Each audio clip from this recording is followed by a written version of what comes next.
ਵਾਹਿਗੁਰੂ ਜੀ ਕਾ ਖਾਲਸਾ ਵਾਹਿਗੁਰੂ ਜੀ ਕੀ ਫਤਿਹ। ਧੰਨ ਧੰਨ ਸ਼੍ਰੀ ਗੁਰੂ ਗੋਬਿੰਦ ਸਿੰਘ ਜੀ ਪਾਤਸ਼ਾਹ ਪੁਰਖ ਭਗਵੰਤ ਦੀ ਜ਼ਿੰਦਗੀ ਦੇ ਮੁੱਢਲੇ ਜਿਹੜੇ ਸਾਲ ਸਨ ਕਿਵੇਂ ਬੀਤੇ ਉਹਨਾਂ ਦੀ ਗੱਲਬਾਤ ਕਰ ਰਹੇ ਹਾਂ। ਅੱਜ ਉਹਨਾਂ ਦੀ ਮੁੱਢਲੀ ਵਿੱਦਿਆ ਤੇ 9ਵੇਂ ਪਾਤਸ਼ਾਹ ਦੀ ਸ਼ਹਾਦਤ ਦੀ ਗੱਲ ਵੀ ਕਰਾਂਗੇ। ਪਿਛਲੇ 6 ਸਾਲਾਂ ਵਿੱਚ ਅਨੰਦਪੁਰ ਚੰਗੀ ਤਰ੍ਹਾਂ ਪਾਠਸ਼ਾਲਾ ਤੇ ਮਦਰਸਾ ਬਣ ਗਿਆ ਸੀ। ਪ੍ਰਸਿੱਧ ਵਿਦਵਾਨ ਉੱਥੇ ਆ ਕੇ ਵਿੱਦਿਆ ਪ੍ਰਦਾਨ ਕਰ ਰਹੇ ਸਨ। ਔਰੰਗਜ਼ੇਬ ਦੇ ਅਤਾਪ ਤੋਂ ਬਚਣ ਲਈ ਕਈਆਂ ਨੇ ਗੁਰੂ ਤੇਗ ਬਹਾਦਰ ਜੀ ਦੀ ਸ਼ਰਨ ਲੈ ਲਈ ਸੀ। ਸਿੱਖ ਇਤਿਹਾਸ ਦੇ ਕਥਨ ਅਨੁਸਾਰ ਮਦਰਸੇ ਦਾ ਮੁੱਖ ਮੁਨਸ਼ੀ ਪੀਰ ਮੁਹੰਮਦ ਕਾਜ਼ੀ ਸੀ ਅਤੇ ਪਾਠਸ਼ਾਲਾ ਦਾ ਪ੍ਰਬੰਧ ਮੁਨਸ਼ੀ ਸਾਹਿਬ ਚੰਦ ਲਾਲ ਚਲਾ ਰਹੇ ਸਨ। ਦੋਵਾਂ ਨੇ ਦਿਨਾਂ ਵਿੱਚ ਹੀ ਅਰਬੀ, ਫਾਰਸੀ ਤੇ ਸੰਸਕ੍ਰਿਤੀ ਦੀ ਅੱਖਰੀ ਵਿੱਦਿਆ ਗੁਰੂ ਗੋਬਿੰਦ ਸਿੰਘ ਜੀ ਨੂੰ ਦੇ ਦਿੱਤੀ। ਭਾਈ ਚੋਪਾ ਸਿੰਘ ਜੀ ਅਤੇ ਗੁਰੂ ਕੀਆਂ ਸਾਖੀਆਂ ਅਨੁਸਾਰ ਸੰਸਕ੍ਰਿਤੀ ਦੀ ਉੱਚ ਵਿੱਦਿਆ ਲਈ ਪੰਡਿਤ ਕਿਰਪਾ ਰਾਮ ਦੱਤ ਬ੍ਰਾਹਮਣ ਮਟਨ ਨਿਵਾਸੀ ਦੀ ਸੇਵਾ ਲਗਾਈ ਗਈ। ਇਹ ਯਾਦ ਰਹੇ ਕਿ ਜਦ ਪਿੱਛੋਂ ਕਸ਼ਮੀਰੀ ਪੰਡਿਤ ਗੁਰੂ ਤੇਗ ਬਹਾਦਰ ਜੀ ਦੇ ਦਰਬਾਰ ਫਰਿਆਦੀ ਹੋਏ ਸਨ ਤਾਂ ਉਹਨਾਂ ਦੀ ਅਗਵਾਈ ਇਹ ਕਿਰਪਾ ਰਾਮ ਜੀ ਹੀ ਕਰ ਰਹੇ ਸਨ। ਇਹਨਾਂ ਨੂੰ ਹੀ ਅਮਰਨਾਥ ਆਵਾਜ਼ ਆਈ ਸੀ ਕਿ ਤੁਹਾਡੀ ਰੱਖਿਆ ਜੇ ਕੋਈ ਕਰ ਸਕਦਾ ਹੈ ਤਾਂ ਗੁਰੂ ਗੋਬਿੰਦ ਸਿੰਘ ਜੀ ਦਾ ਨੰਦਨ ਗੁਰੂ ਤੇਗ ਬਹਾਦਰ ਜੀ ਹੈ।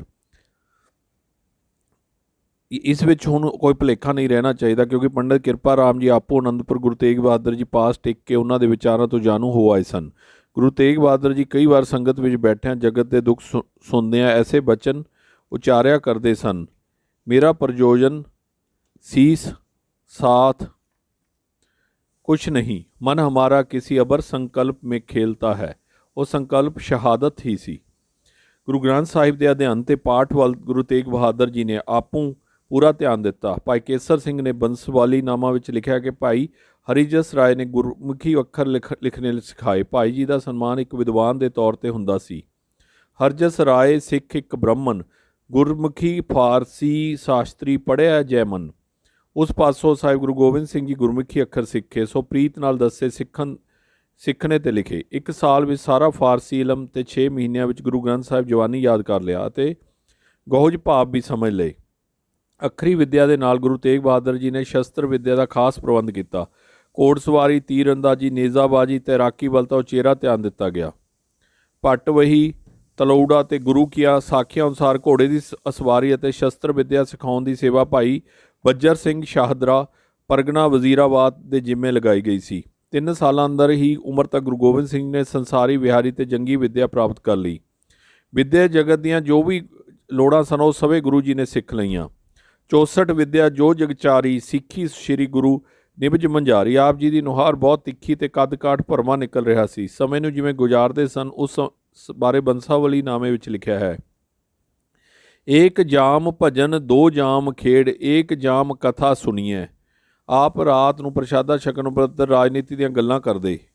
ਔਰੰਗਜ਼ੇਬ ਦੇ ਹੁਕਮਾਂ ਅਤੇ ਅਤਿਆਚਾਰ ਕਰਕੇ ਥਾਂ ਥਾਂ ਤਰਾਹ ਹੋ ਰਹੀ ਸੀ। ਇਕੱਠੇ ਹੋ ਕੇ ਨਾ ਟੁਰਨ ਵਾਲੀ ਰੁਚੀ ਨੇ ਕਿਧਰੇ ਵੀ ਸਿਰ ਨਾ ਉਠਾਉਣ ਦਿੱਤਾ। ਛੋਟੀਆਂ ਛੋਟੀਆਂ ਬਕਾਵਤਾਂ ਹੋਈਆਂ ਪਰ ਸਿੱਟਾ ਕੋਈ ਨਾ ਨਿਕਲਿਆ। ਔਰੰਗਜ਼ੇਬ ਨੇ ਵੀ ਜਾਣ ਲਿਆ ਕਿ ਇਸਲਾਮ ਦੇ ਪ੍ਰਚਾਰ ਲਈ ਇੱਕ ਸਿਰਿਓਂ ਸਿਲਸਿਲੇ ਨਾਲ ਹੱਥ ਪਾਉਣਾ ਜ਼ਰੂਰੀ ਹੈ।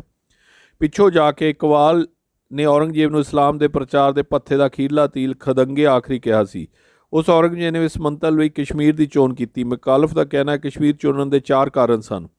ਪਹਿਲਾ, ਕਸ਼ਮੀਰੀ ਪੰਡਿਤ ਵਿਦਵਾਨ ਕਰਕੇ ਪ੍ਰਸਿੱਧ ਸਨ। ਔਰੰਗਜ਼ੇਬ ਨੇ ਸੋਚਿਆ ਕਿ ਜੇ ਪੰਡਿਤ ਇਸਲਾਮ ਕਬੂਲ ਕਰ ਗਏ ਤਾਂ ਬਾਕੀ ਅਨਪੜ੍ਹ ਤੇ ਮੂੜ ਜਨਤਾ ਨੂੰ ਇਸਲਾਮ ਵਿੱਚ ਲਿਆਉਣਾ ਆਸਾਨ ਹੋ ਜਾਏਗਾ ਤੇ ਉਹ ਇਸਲਾਮ ਦੇ ਪ੍ਰਚਾਰਕ ਬਣ ਕੇ ਬਾਕੀਆਂ ਨੂੰ ਵੀ ਦੀਨ ਦੇ ਦਾਇਰੇ ਵਿੱਚ ਲਿਆਉਣ ਦਾ ਯਤਨ ਕਰਨਗੇ।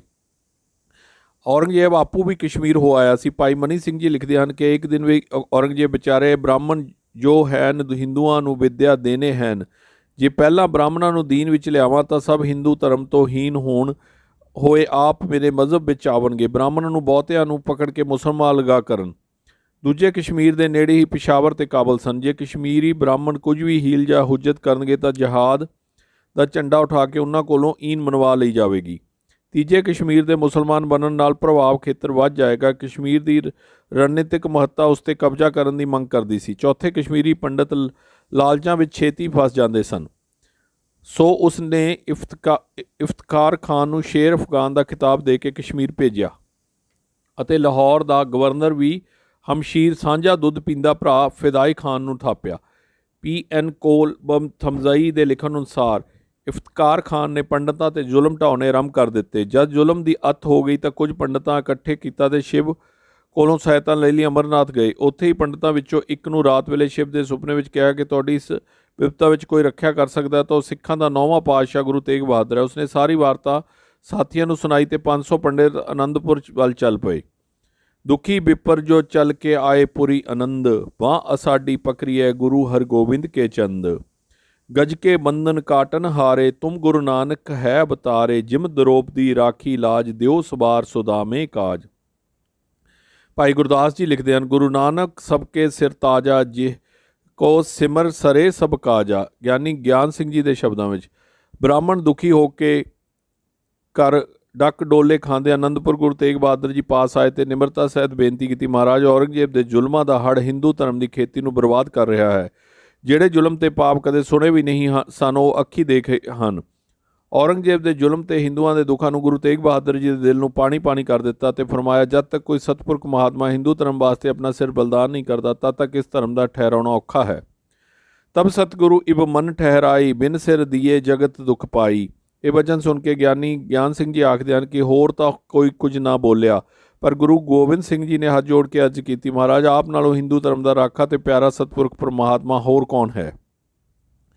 ਗੁਰੂ ਬਿਲਾਸ ਪਾਤਸ਼ਾਹੀ 10ਵੀਂ ਵਿੱਚ ਹੋਇਆ ਵਾਰਤਾਲਾਪ ਬੜੇ ਵਿਸਥਾਰ ਨਾਲ ਲਿਖਿਆ ਹੈ। ਦਸ਼ਮੇਸ਼ ਨੇ ਕਿਹਾ ਸੀ, ਤੁਹਾਡੇ ਜੀ ਹੋਰ ਉੱਚੀ ਕਿਹੜੀ ਸ਼ਖਸੀਅਤ ਹੈ। ਇਹ ਸੁਖਨ ਸੱਚੇ ਧਰਮ ਤੇ ਦੂਰ ਅੰਦੇਸ਼ੇ ਹੌਸਲੇ ਵਾਲੇ ਬੋਲ ਸੁਣ ਕੇ ਹੋਰ ਤਾਂ ਸਭ ਲੋਕ ਹੱਕੇ ਬੱਕੇ ਰਹੇ, ਪਰ ਗੁਰੂ ਤੇਗ ਬਹਾਦਰ ਮਨ ਵਿੱਚ ਬਹੁਤ ਖੁਸ਼ ਹੋਏ ਅਤੇ ਗੁਰੂ ਗੋਬਿੰਦ ਸਿੰਘ ਨੂੰ ਬੜੇ ਪ੍ਰਤਾਪੀ ਤੇ ਸਮਰੱਥ ਸਮਝ ਕੇ ਛਾਤੀ ਨਾਲ ਲਗਾ ਲਿਆ ਤੇ ਉਸੇ ਵਕਤ ਸਭਨਾ ਹਿੰਦੂਆਂ ਨੂੰ ਕਹਿ ਦਿੱਤਾ, ਤੁਸੀਂ ਜਾਓ ਬਾਦਸ਼ਾਹ ਨੂੰ ਕਹਿ ਦੇਵੋ ਕਿ ਸਾਡੇ ਗੁਰੂ ਤੇਗ ਬਹਾਦਰ ਜੀ ਨੂੰ ਜੇਕਰ ਪਹਿਲੇ ਦੀਨ ਮੁਹੰਮਦੀ ਬਣਾਓ, ਅਸੀਂ ਸਭ ਆਪ ਹੀ ਮੁਸਲਮਾਨ ਬਣ ਜਾਵਾਂਗੇ। ਪੰਡਿਤ ਉੱਥੋਂ ਸਿੱਧੇ ਲਾਹੌਰ ਆਏ ਤੇ ਜ਼ਾਲਮ ਖਾਨ ਗਵਰਨਰ ਨੂੰ ਅਰਜ਼ਦਾਸ਼ਤ ਦਿੱਤੀ ਕਿ ਉਹਨਾਂ ਦਾ ਨਿਰਣਾ ਔਰੰਗਜ਼ੇਬ ਤੱਕ ਪਹੁੰਚਾ ਦਿੱਤਾ ਜਾਏ। ਔਰੰਗਜ਼ੇਬ ਨੂੰ ਜਦ ਅਰਜ਼ਦਾਸ਼ਤ ਰਾਹੀਂ ਸਾਰੀ ਵਾਰਤਾ ਦਾ ਕਾਬਲ ਹੀ ਪਤਾ ਲੱਗਾ ਤਾਂ ਬਹੁਤ ਪ੍ਰਸੰਨ ਹੋਇਆ ਤੇ ਕਸ਼ਮੀਰ ਦੇ ਗਵਰਨਰ ਇਫਤਖਾਰ ਨੂੰ ਲਿਖ ਦਿੱਤਾ ਕਿ ਉਹ ਅਤਿਆਚਾਰਾਂ ਦਾ ਚੱਕਰ ਚਲਾਉਣਾ ਬੰਦ ਕਰ ਦੇ, ਕਿਉਂਕਿ ਸਾਰੇ ਪੰਡਿਤਾਂ ਨੂੰ ਦੀਨ ਦੇ ਦਾਇਰੇ ਵਿੱਚ ਲਿਆਉਣ ਦਾ ਰਾਹ ਲੱਭ ਪਿਆ ਹੈ।